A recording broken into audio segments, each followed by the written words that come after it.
또 너희가 나로 말미암아 종독들과 임금들 앞에 끌려가리니 이는 그들과 이방인들에게 증거가 되게 하려 하심이라.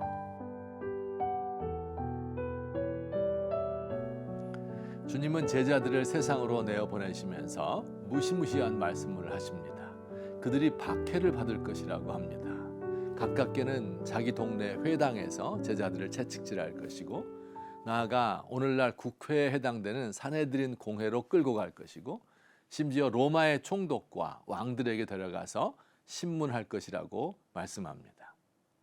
주님을 따르는 사람들이 박해를 받는 이유는 다양합니다. 오해로 인한 박해가 있을 수 있습니다. 기독교인들이 예수님의 살과 피를 기념하는 것을 보고 식인 풍습을 가진 종교로 오해받곤 하였습니다. 기독교의 가르침이 사회적 관습을 어기기 때문에 박해를 받기도 합니다. 우리나라에서 기독교인들이 제사를 드리지 않는다고 해서 불효의 종교로 취급받아 많은 박해를 받았습니다. 때로는 정치적인 이유로, 예컨대 신사참배를 거부하고 공산당을 반대한다는 이유 등으로 박해를 받기도 합니다. 그러나 이것들은 표면적인 이유들이고요. 하나님이 기독교인들이 박해당하는 것을 허락하시는 진짜 목적이 있습니다. 오늘 본문 18절 말씀에 따르면 사람들에게 증거가 되게 하기 위함이라고 말씀합니다. 이 증거가 되게 한다, 혹은 증인이 되게 한다 하는 말이 무슨 뜻일까요? 누구에게 증인이 된다는 뜻일까요? 두 가지로 생각해 봅시다. 첫째, 제자들의 고난이 복음을 확증해주는 강력한 증거가 된다는 의미입니다. 자, 이렇게 생각해 봅시다. 어떤 믿는 사람이 비신자에게 전도를 합니다. 그런데 그 전도자가 아주 잘 나가는 사람이에요. 돈 많은 부자고, 아이들도 스카이 대학에 척척 붙고 아주 행복하고 즐거운 삶을 삽니다. 이 사람의 전도를 들으면 예수를 믿고 싶어지겠지요? 자, 그런데 어떤 전도자는 고난을 받습니다. 실직을 당하고 아이들은 말썽을 부리고 몸도 약해지고 손대는 일마다 잘 안 됩니다. 여러분, 어떤 사람이 전도하면 더 잘 믿을 것 같습니까? 언뜻 생각하면 잘 사는 사람이 전도하면 잘 믿을 것 같지요. 정말 그럴까요?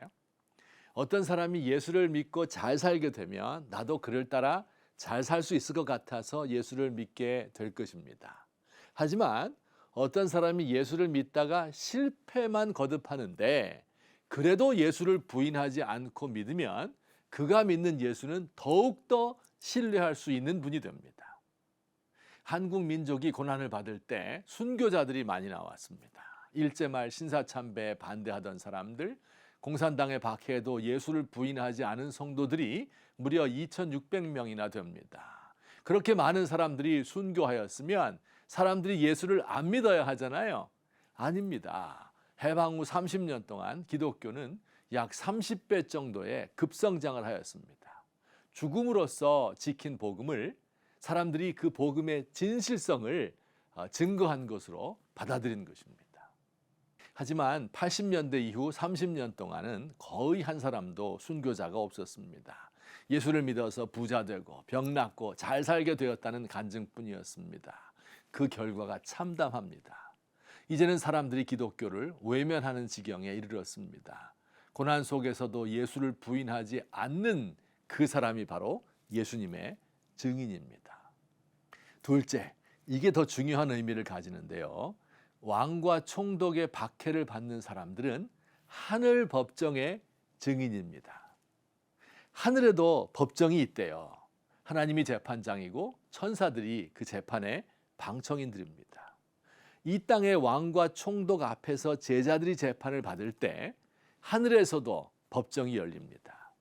이 땅에서 의로운 사람들이 불의한 선고를 받을 때 하늘의 재판장은 그 선고를 내린 왕과 총독과 재판장에게 선고를 내리십니다. 하나님께서 의로운 사람을 법정에 세우는 것은 힘이 없어서이거나 우연히 이루어진 일이 아닙니다.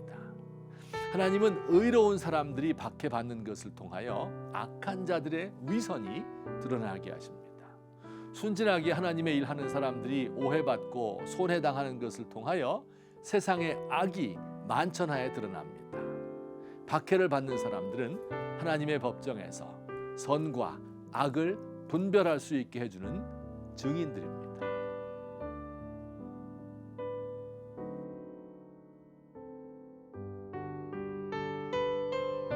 주님, 오늘도 많은 사람 앞에서 불의한 재판이 이루어지고 아무도 보지 않는 밀실에서 의로운 자들을 없애자는 거래가 이루어지고 있습니다.